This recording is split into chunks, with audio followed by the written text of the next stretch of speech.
آیت کی تلاوت کیا ہے؟ اس سلسلے میں مفسرین دو معنوں کی طرف گئے ہیں۔ آیت کی تلاوت کا ایک معنی مفسرین نے یہ بیان کیا کہ چونکہ انسان کی فطرت میں یہ بات شامل ہے کہ انسان جب تک اپنے سے زیادہ کمال والا کسی کو نہیں مان لیتا اس کی بات نہیں مانتا۔ یہ انسان کی فطرت میں شامل ہے۔ جب تک آپ سامنے والے کو اپنے سے زیادہ شکتیمان نہیں مانیں گے، سامنے والے کو آپ اپنے سے زیادہ خوبی والا نہیں مانیں گے، تب تک اس کی بات پہ دھیان نہیں دیں گے۔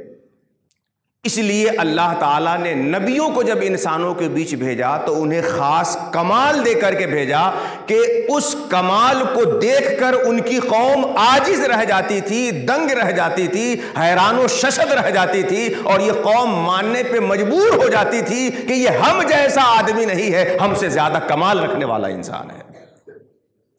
اسی کمال کو اصطلاحی زبان میں معجزہ کہتے ہیں۔ اللہ تبارک و تعالیٰ نے نبیوں کو معجزہ دے کر کے بھیجا۔ نبی آیتوں کی تلاوت کرتے ہیں کا معنی کیا ہوا کہ نبی معجزہ دکھاتے ہیں، کمال دکھاتے ہیں، جس سے قوم معجزہ دیکھ کر کے ان کو نبی ماننے پہ مجبور ہو جاتی ہے۔ تو آیتوں کی تلاوت کا ایک معنی یہ ہوا کہ نبی اپنی دلیل نبوت دکھاتے ہیں، اپنا معجزہ دکھاتے ہیں، اپنا کمال دکھاتے ہیں، جس سے لوگ انہیں نبی ماننے پہ مجبور ہو جاتے ہیں، اور جب وہ انہیں نبی مان لیتے ہیں، ان کو سچا مان لیتے ہیں، اللہ کا قاصد اور پیغمبر مان لیتے ہیں، تو ان کی ایمانی مرحلے کی تکمیل ہو جاتی ہے، وہ نبی پہ ایمان لانے والے ہو جاتے ہیں۔ اور آیتوں کی تلاوت کا ایک دوسرا معنی ہے وہ یہ کہ اس کائنات میں جو کچھ بھی ہے وہ اللہ کی آیت اور اس کی نشانی ہے۔ آیت نشانی کو کہتے ہیں۔ نشانی جو کسی اور تک پہنچائے، جس کو دیکھنے کے بعد کسی اور کو جانا جا سکے۔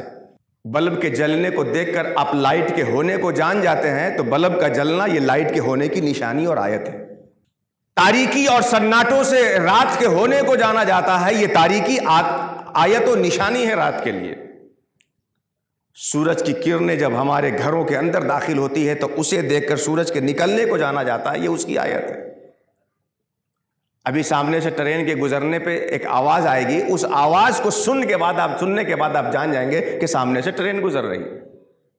یہ پوری دنیا جو بھی اللہ کے علاوہ ہے، یہ ساری کائنات اللہ کے وجود پہ، اللہ کے صفت کمال پہ، اس کی قدرت پہ، اس کے علم پہ، اس کے حیات پہ، اس کی ذات و صفات پہ دلیل اور نشانی ہے۔ نبی سب سے پہلے کائنات کے چہرے سے پردہ ہٹاتے ہیں اور کائنات کو دکھا کر بنانے والے کی بارگاہ تک لے جاتے ہیں۔ آیتوں کی تلاوت کہ زمین و آسمان کی چیزوں میں غور و فکر کرا کے نبی اس کائنات کے بنانے والے کا یقین مستحکم کرا دیتے ہیں۔ اب جب قوم کو یقین ہو جاتا ہے کہ ہاں یہ زمین ہے تو اس کا بنانے والا بھی کوئی ہے، آسمان ہے تو اس کو بنانے والا بھی کوئی ہے، چاند و سورج ہے تو اس کو بنانے والا بھی کوئی ہے، ہم ہیں تو ہمیں عدم سے وجود میں لانے والا بھی کوئی ہے، ان ساری چیزوں کے ذریعے سے آیتوں کی تلاوت کر کے لوگوں کے سامنے کائنات کی چیزوں میں غور و فکر کرا کے اللہ رب العزت کی ذات و صفات کو واضح کرتے ہیں، ایمان کے مرحلے پہ لے آتے ہیں۔